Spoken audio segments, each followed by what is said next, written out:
जय तंत्र मंत्र केंद्र में मैं आप सबका हार्दिक स्वागत एवं अभिनंदन करता हूं।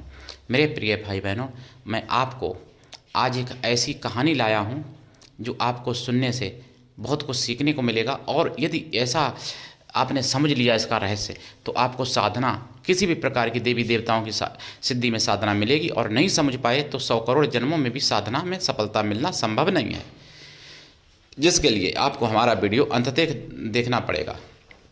यदि आपने हमारा चैनल अभी तक सब्सक्राइब नहीं किया है तो लाल वाली बटन दबाओ और घंटी बजा दो। कोई शुल्क एवं चार्ज नहीं कटेगा। आप हमारे वीडियो को फेसबुक पर, व्हाट्सएप पर, ट्विटर अकाउंट के माध्यम से और इंस्टाग्राम पर अधिक से अधिक शेयर करें। लाइक और कमेंट करना भी आपका धर्म है। दुनिया में जिसका कोई नहीं, मैं उसका हूँ। यदि आपको अपनों ने धोखा दिया है अथवा आपको परायों ने धोखा दिया है तो आप एक बार मुझे अवश्य आजमाएं। हमारा मोबाइल नंबर है 9305 63 71 73। हमसे बात करने का टाइम भारतीय टाइम के अनुसार दिन में दोपहर 12 बजे से 2 बजे के बीच का है। यदि आप सच्चा, पवित्र, निस्वार्थ दिव्य प्रेम पाना चाहते हैं अथवा देना चाहते हैं तो आपका स्थान मेरे लिए मेरे प्राणों से भी करोड़ों गुना ऊपर है। मैं राष्ट्रीय अध्यक्ष कृष्णा दल एवं महामंडलेश्वर आप सबसे निवेदन करता हूं, यदि आप मानवतावादी हैं अथवा आप सनातनी हैं तो मुझसे ज़रूर जुड़ें। यदि आप में योग्यता हुई तो मैं आपको पदाधिकारी भी बनाऊंगा अपने संगठन कृष्णा दल में। ये कृष्णा दल हमारा, आपका, सबका एक परिवार है। आप देश विदेश में, विश्व के किसी भी कोने में रहते हैं, किसी भी जाति धर्म से हैं, कोई दिक्कत नहीं। आप हमारे दिए हुए ज्ञान से भरपूर लाभ उठा सकते हैं।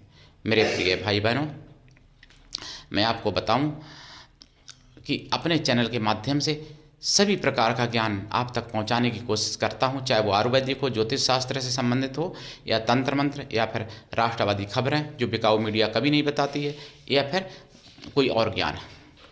तो कहानी भी बताऊंगा, लेकिन मैं आपको बता दूं आज के समय में चेला कैसे है अधिकांश, तो फिर कल्याण कैसे हो।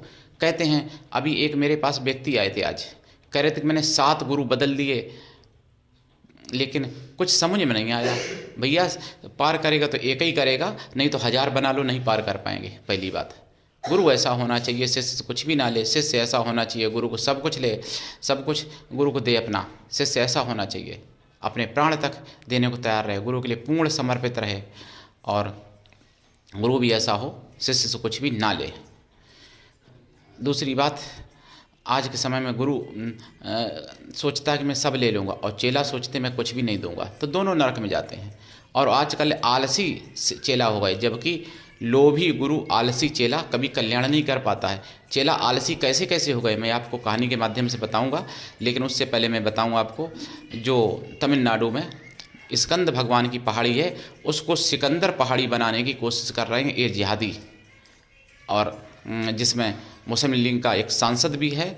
और तमिलनाडु की जो सरकार है वो हिंदू विरोधी पूरा काम कर रही है। मतलब हिंदू जब आंदोलन करते हैं केवल न्याय मांगने के लिए, तो 144 धारा लगा दी जाती है, और फिर जब कोर्ट से वो आदेश लेते हैं, ताकि बावजूद भी 1.5 घंटे की परमिशन मिलती है, और 1.5 घंटे में 25,000 हिंदू इकट्ठे हो जाते हैं, लेकिन फिर परमिशन नहीं मिलती है। और उसके बाद में यानी मुस्लिम तुष्टीकरण बहुत ज़्यादा किया जा रहा है वहाँ पर, और मुस्लिम तुष्टीकरण, मुस्लिम पुष्टीकरण ना जाने क्या किया जा रहा है। और हिंदू विरोधी सरकार है तमिलनाडु की सरकार। ऐसी सरकार को उखाड़ के फेंक देना चाहिए। मेरे प्रिय भाई बहनों, अब मैं आपको बताऊं चेला कितने आलसी हो गए। एक चेला बना अपने गुरु का, और नया नया चेला था, लेकिन आलसी नंबर 1 का था, एकदम नंबर 1 का आलसी था वो चेला। तो गुरुजी ने कहा कि बेटा, गुरु प्रेम बहुत करते थे, हमारे की तरह थे, मतलब तो वो प्रेम बहुत करते थे चेलों से। गुरुजी लेट गए थे, बड़े बूढ़े तो थे ही, चेला भी लेट गया। गुरुजी ने कहा कि बेटा ऐसा करो, वो ये बताओ बाहर मतलब पानी बरस रहा है कि नहीं बरस रहा है, पता कर लो।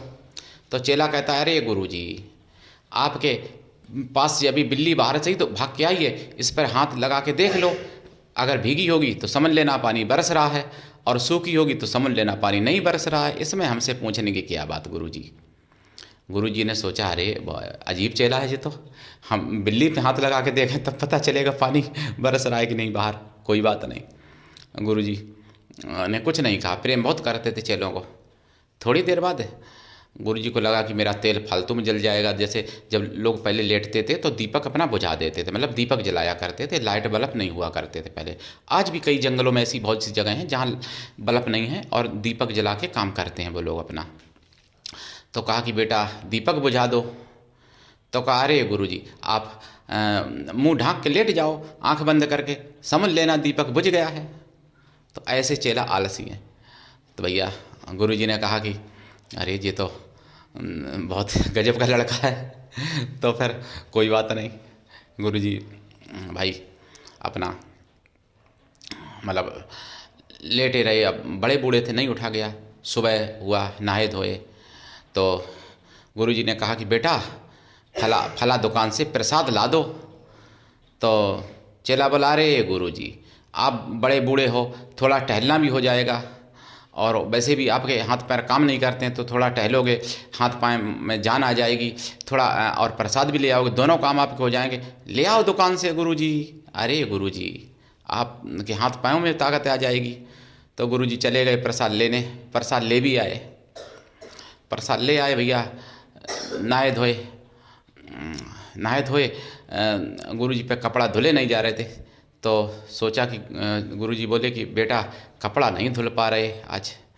तो चेला बोला अरे गुरुजी थोड़ी ताकत बढ़ जाएगी, कसरत हो जाएगी, लोग जिम करने जाते हैं फालतू में, आप कपड़ा धुल लो अपने हाथ से गुरुजी, थोड़ा ताकत भी बढ़ जाएगी, आपके हाथ पैर मजबूत हो जाएंगे, अंगूठों की हड्डियाँ मजबूत हो जाएंगी, हड्डियाँ, और आपके कपड़े साफ भी हो जाएंगे, दोनों काम हो जाएगा। गुरुजी ने बेचारों ने जैसे तैसे उल्टे सीधे बेचारों ने धुल लिए। बड़े बूढ़े थे, संत बहुत अच्छे थे। पर फिर गुरुजी ने अपना भाई नहा धो के पूजा पाठ करके प्रसाद चढ़ाया। जब प्रसाद चढ़ाया तो कहा कि चेला लियो प्रसाद खा लो। तो अब चेला कहता है गुरुजी आपने कई बार आदेश दिया और मैंने नहीं माना, अब ये आदेश तो मैं मान ही लेता हूँ आपका। और गुरुजी ने उसको 4 लड्डू दे दिए।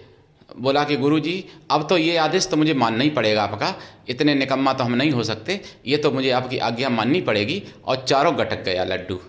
गुरुजी से पूछा भी नहीं कि गुरुजी तुम भी खाओगे कि नहीं खाओगे, गुरुजी के पास बचा था 1 लड्डू, तो चारों लड्डू अकेला खा गया।